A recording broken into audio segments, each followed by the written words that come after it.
सचिन और सायली इन दोनों को पता ही नहीं है कि दोनों के साथ क्या क्या हो रहा है। अब आजी ये मंझी हुई खिलाड़ी हैं और वो ये बात अच्छे से जानती हैं कि सायली और सचिन को अगर करीब लाना है तो उनके बीच बहुत कुछ ऐसा करना होगा जिसके चलते उन दोनों को इस बात का एहसास हो कि दोनों पति पत्नी हैं। और देखिए ये दादी अपने काम में सफल भी हो गई है। पहले सायली और सचिन को मंदिर में लेकर आई आजी। सचिन से कहा सायली को बिछिया पहनाने के लिए।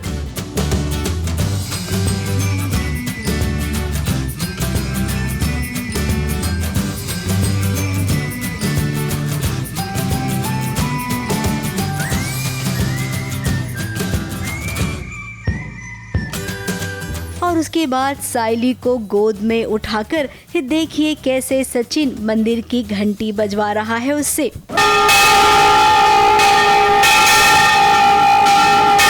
अब ये आजी का चैलेंज था कि तुम ऐसा नहीं कर सकते हो, आजी को ये बताने के लिए कि मैं सब कुछ कर सकता हूँ।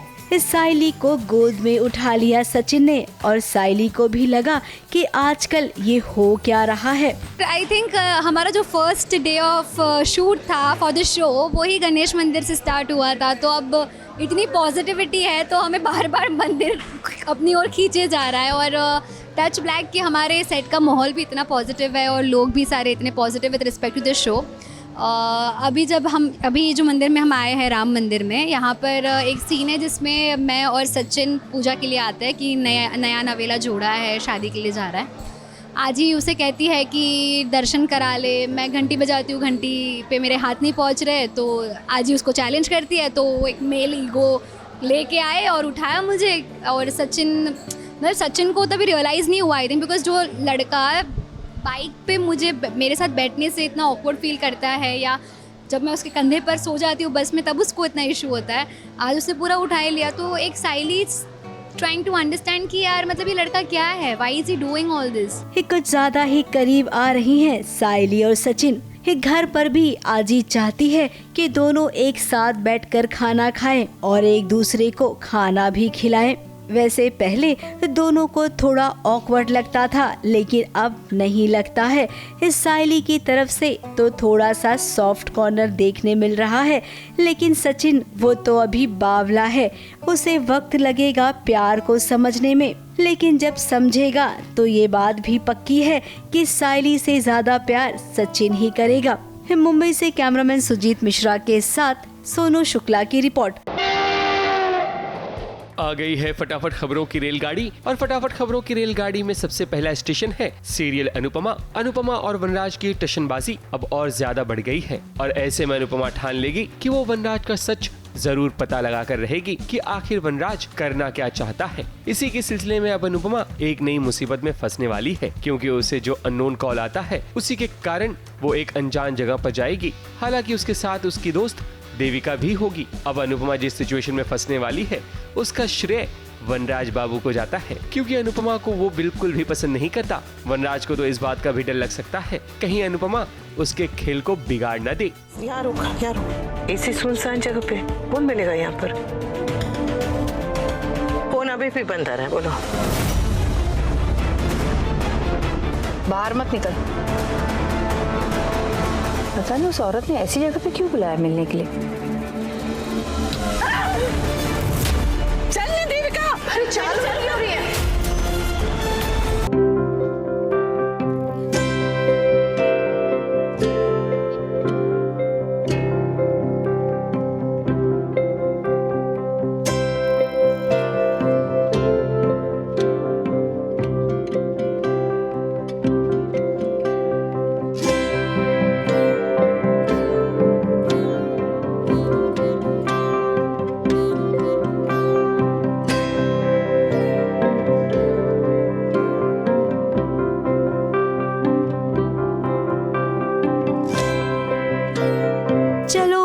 बुलावा आया है, माता ने बुलाया है। कुछ इसी ख्याल से परी, नीति, राजीव और पूरा परिवार वैष्णो देवी जा रहा है माता रानी के दर्शन करने। अब इतने अच्छे काम के लिए जा रही हैं, लेकिन नीति है कि अच्छे काम में भी बुरी सोच रखती है। नीति ने प्लान बनाया है कि वो परी को रास्ते से हटा देगी। अब जबकि राजीव और नीति की शादी होने वाली है, इसके बावजूद परी को वो रास्ते से हटाना चाहती है। अब राकेश परी को बहुत चाहता है, तो उसने नीति से कहा है कि खबरदार, तुमने अगर परी का बाल भी बांका किया तो मैं तुम्हें छोड़ूंगा नहीं। दलजीत को फोन लगा और उसको बोल कि परी को मारूंगा।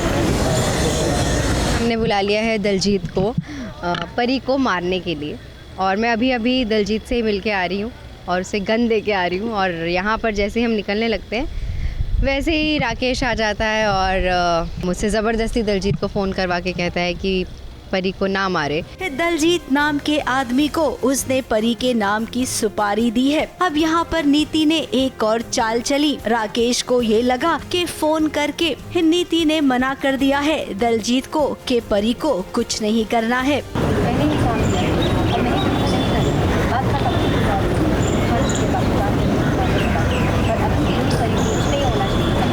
आशिक है राकेश, पागल आशिक।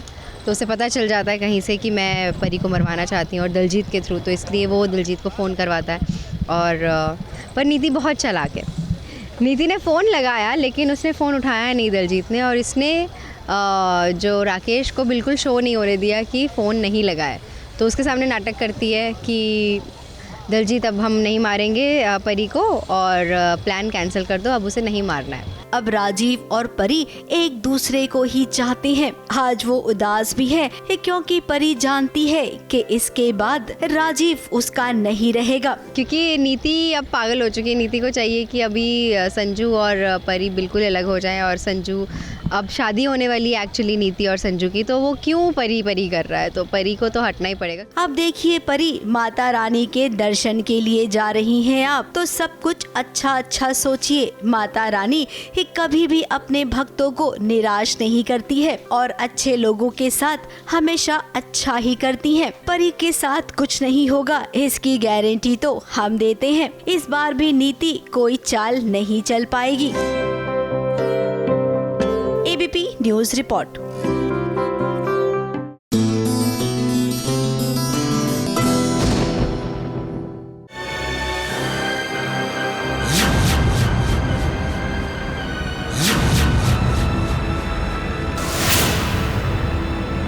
क्या हुआ कार्तिक को?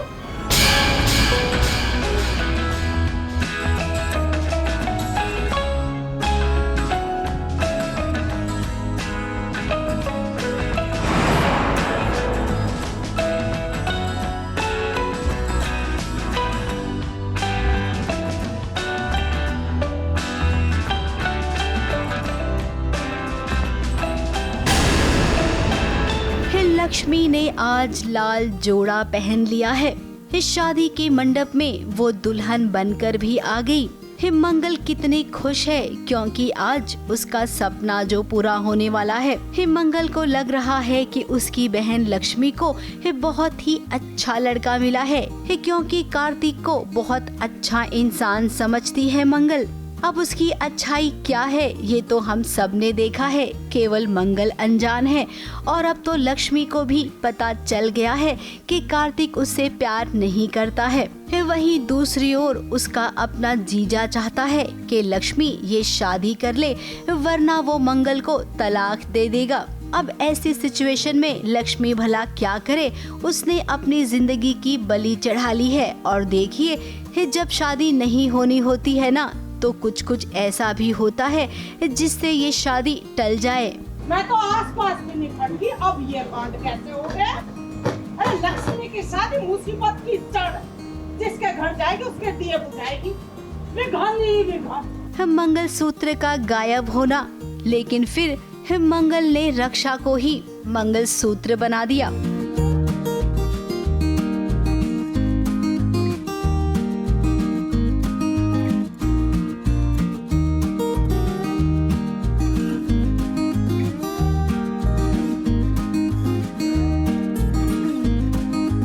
जैसे तैसे शादी हो गई, लेकिन शादी होते ही मंडप छोड़कर चला गया कार्तिक और पीछे पीछे लक्ष्मी भी।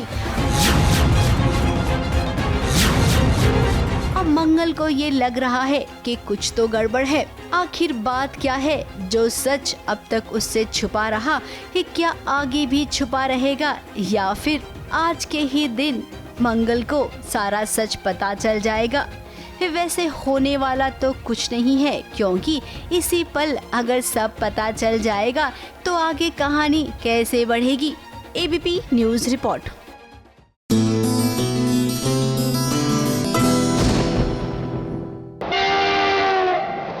फटाफट खबरों की रेलगाड़ी में अगला स्टेशन है सीरियल पुकार दिल से दिल तक। वेदिका का अब नया रूप नजर आएगा, क्योंकि अब वो सीधे दिग्विजय को ललकारने वाली है। ये वही दिग्विजय है जिसने वेदिका के परिवार को मौत के घाट उतार दिया था। वेदिका का ये निडर रूप देखकर कहीं न कहीं दिग्विजय को भी झटका लग सकता है। फटाफट खबरों की रेलगाड़ी में आज बस इतना ही। ABP news report. छेड़ दी उन्हीं से जंग जिन्होंने बिखेरा था उसका परिवार।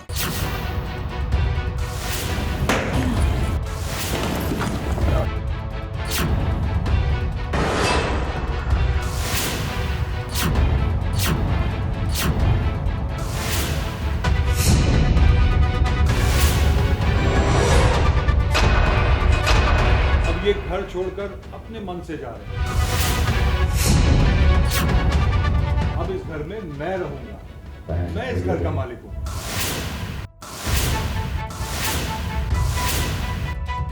राजा कब रंक बन जाए कोई नहीं जानता, क्योंकि वक्त जब कोई खेल खेलता है तो उसमें अच्छे अच्छे लोग पिस जाते हैं। आज वही हालत हुई है लूथरा परिवार की, और ये हालत किसी और ने नहीं बल्कि अंशुमन ने बनाई है। अंशुमन ने ऐसी चाल चली है कि अब लूथरा परिवार सड़क पर आ गया है, क्योंकि अंशुमन ने सभी को बंदूक की नोक पर घर खाली करने का अल्टीमेटम जो दे दिया है। अब ये घर छोड़कर अपने मन से जा रहे हैं। अब इस घर में मैं रहूंगा, मैं इस घर का मालिक हूं। करण, निधि सभी हैरान और परेशान हैं कि अगर वो लूथरा हाउस छोड़कर गए तो भला वो कहाँ रहेंगे। लेकिन राजवीर है कि वो सभी का हौसला बढ़ाता है कि लूथरा परिवार का कोई भी सदस्य घर छोड़कर नहीं जाएगा। यहाँ पर खड़ा एक भी लूथरा इस घर के बाहर नहीं जाएगा। अगर कोई इस घर के बाहर जाएगा तो वो तुम हो अंशुमन पांडे। अगर बिना कोई प्रॉब्लम क्रिएट किए लूथरा स्कूल की प्रॉपर्टी वापस नहीं की तो बिजनेस इंडस्ट्री में ऐसा घुसूंगा कि तुम्हें घुटने पर ले आऊंगा, समझे ना? लेकिन अंशुमन तो अंशुमन ठहरा। वो तो सभी का बैग भी फेंक रहा है ताकि झटपट सभी लोग घर से रफा दफा हो जाएं। और जरा निधि को देख लीजिए, हालत घर की बिगड़ी हुई है, लेकिन ये प्रीता को भला बुरा कहने में पीछे नहीं हटती। हम सड़क पे आ गए हैं, कहाँ जाएंगे, क्या करेंगे, सोचा है किसी ने? And top of all breaking news, जिसकी वजह से ये सब कुछ हुआ है, कहाँ है वो? बताइए। भाग गई, चली गई, सब कुछ बर्बाद करके चली गई यहाँ से। Please, just shut! I'm warning you. Preeta के अगेंस्ट मैं कुछ नहीं सुनूंगा, कुछ नहीं। मैं तो पहले दिन से कह रही हूँ, मुसीबत है प्रीता।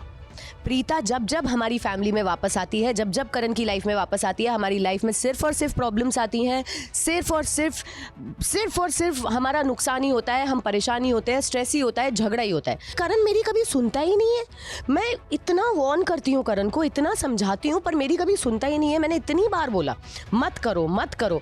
एक इंसान को मैंने घर में पकड़ के बोला, देखो ये गलत है, ब्लाइंड ट्रस्ट मत करो, प्लान में गड़बड़ है, ब्लाइंड ट्रस्ट मत करो। नहीं, सब आग बंद करके प्रीता ने जो बोल दिया बस उसको फॉलो करना है तो करो फॉलो। अब करो, रोड पे जाके फॉलो करो उसको। कहाँ है वो, ढूंढो उसे। अब प्रीता ने अगर कोई प्लान बनाया है निधि तो वो जरूर कामयाब होगी, क्योंकि अगर अंशुमन शेर है तो प्रीता सवा शेर। हाँ, अब क्या है कि फिल्म हो या सीरियल, हीरो या फिर हीरोइन, उसकी एंट्री तो क्लाइमेक्स में होती है। जब सभी आस छोड़ देते हैं तब अचानक से उनकी एंट्री हर नामुमकिन को मुमकिन बना देती है। ठीक उसी तरह से प्रीता भी जरूर करेगी। ABP news report.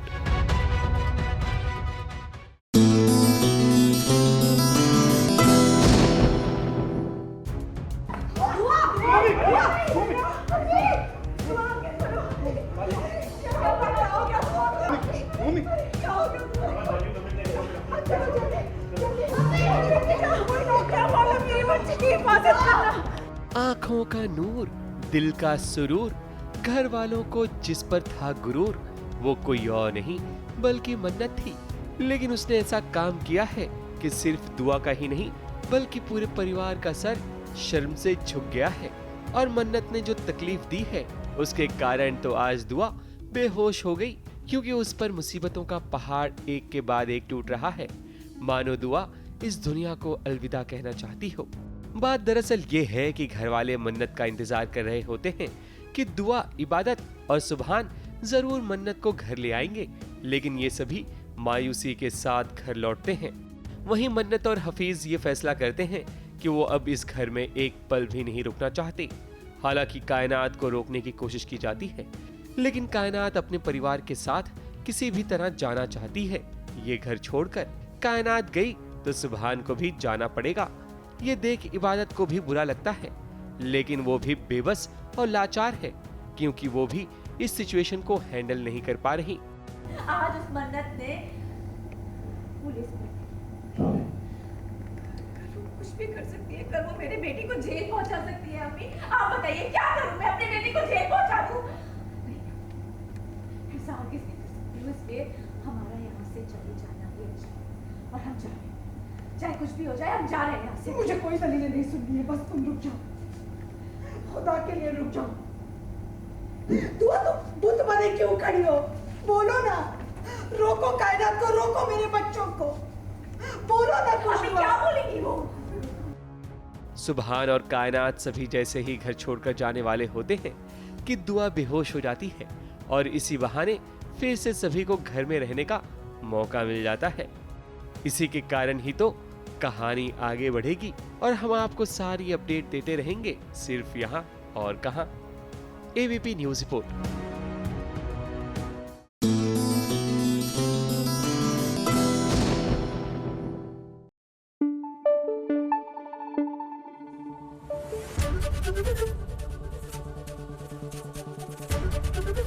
ABP news आपको रखे आगे।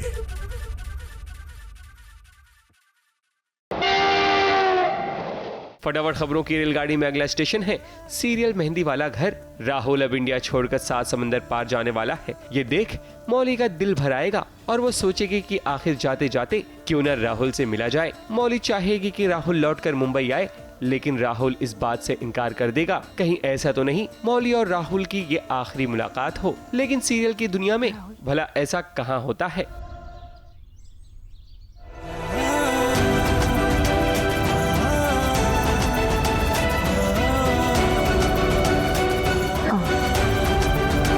इंडिया आते रहना, एंड इफ पॉसिबल मुंबई भी आना। ना, मैं नहीं आऊंगा। ना इंडिया, ना मुंबई। ये हमारी लास्ट मीटिंग है। मैं तुमसे कभी नहीं मिलूंगा, कभी नहीं।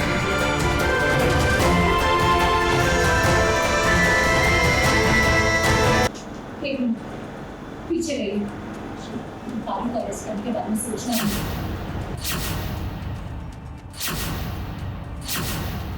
आप जाना चाहें तो जा सकते हैं, लेकिन पारो कहीं नहीं जाएगी। पारो हमारे साथ जाएगी जुबिलाई।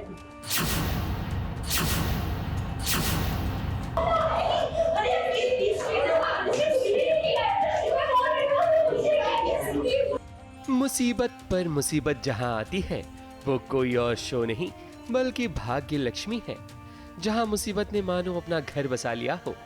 एक के बाद एक मुसीबत तो ऐसे आती है जैसे बिन बुलाए मेहमान आते हैं। अभी तो लक्ष्मी, ऋषि और पूरा परिवार इस गम में डूबा हुआ था कि किसी भी तरह नीलम ठीक हो जाए। लेकिन जब खबर मिलती है कि ऋषि की मां को होश आ गया है, तब वहां पुलिस पहुंच जाती है लक्ष्मी की बेटी पारो को अरेस्ट करने, और साथ साथ बाल सुधार गृह के लोग भी आए हैं, जिसे देख अगर किसी को सबसे ज्यादा खुशी हो रही है तो वो कोई और नहीं बल्कि मलिष्का है। पीछे रहिए, पारू का अरेस्ट करने के बारे में सोचना नहीं।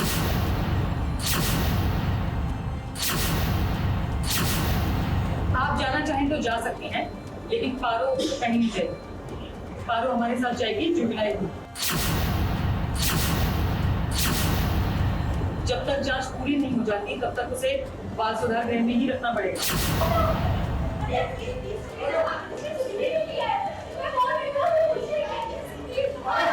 तो अभी उसने सिचुएशन ऐसी बना दी है कि पारो बच्ची है, तो उसे बोला आपको नीलम पसंद है, उसने बोला नहीं। नीलम को आप पसंद हो, उसने बोला नहीं। आप क्यों आए हो ताकि वो उस पर गुस्सा करे और उठ जाए। वो अपनी मासूमियत में सारी चीज़ें बोल रही है और उसका एक अलग मतलब निकाल के उसको फंसाया जा रहा है। और बाल गृह वाले क्या यही बोलते हैं ना, जुवेनाइल, तो वो लोग लेने आए हैं। बात दरअसल ये है कि पारो पर FIR किया गया है कि उसने ऋषि की मां नीलम को जान से मारने की कोशिश की है। हालांकि ये बात सरासर झूठ है, लेकिन मलिष्का अगर झूठ का सहारा न ले तो उसकी चाल भला कैसे कामयाब होगी। अनुष्का इस बात को यकीन बनाती है कि पारो ने ये सब कुछ जानबूझकर किया है। उसकी वजह यह है कि मलिष्का चाहती है कि पारो इस घर से दूर रहे ताकि लक्ष्मी और ऋषि का मिलाप ना हो सके। करे नहीं करी कंप्लेन मलिष्का की साइड से स्टार्ट हुई थी। स्टार्टिंग से उसका यही प्लान था कि नीलम की जान जाए तो जाए, पारो फंसनी चाहिए, क्योंकि अब उसकी दिक्कत पारो से शुरू हो गई। अगर पारो से ऋषि का ठीक हुआ तो अल्टीमेटली लक्ष्मी और ऋषि का पैचअप हो जाएगा, रीयूनाइट हो जाएंगे। तो उसका फियर है पारो को लेकर, तो पारो को बेसिकली रास्ते से हटाना था। पारो तो बच्ची ठहरी, उसे क्या पता कि बाल सुधार गृह वाले उसे बहला फुसाकर कैद करने वाले हैं। पारो मान जाती है और उसे अरेस्ट कर लिया जाता है, जिसके बाद लक्ष्मी की हालत तो खराब हो जाती है। लेकिन यहाँ ऋषि अपने पिता होने का फर्ज जरूर निभाएगा, ये तो हमें पूरा यकीन है। ABP news report.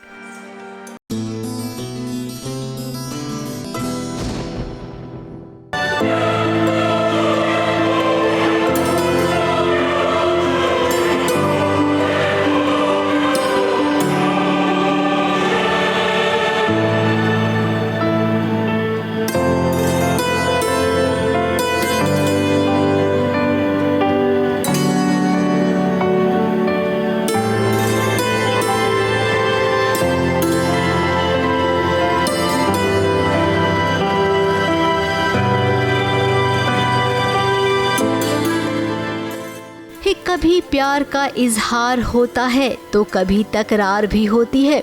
इन सब के बीच अरमान रूही के साथ भी नजर आता है, जबकि अब तो ये बात अरमान भी जान गया है कि अबीरा उससे प्यार कर रही है, अपना दिल दे बैठी है अबीरा अरमान को। अब ये सच जानने के बावजूद रूही के साथ वो अपने रिश्ते में आगे बढ़ रहा है। आखिर अरमान आप ऐसा क्यों कर रहे हैं? एक लड़की जिसने अपना सब कुछ छोड़ दिया है, आपके घर में दिन रात उसे ताने सुनने पड़े, इसके बावजूद आपने अबीरा का दिल जीत लिया, उसके दिल में आप घर कर गए। रूही को शक था कि अरमान इतना अफेक्ट क्यों होता है, बट उसको ये नहीं पता है कि वो प्यार करता है। अगर वो पता होता तो काफ़ी चीज़ें डिफरेंट हो जाती, आई फील।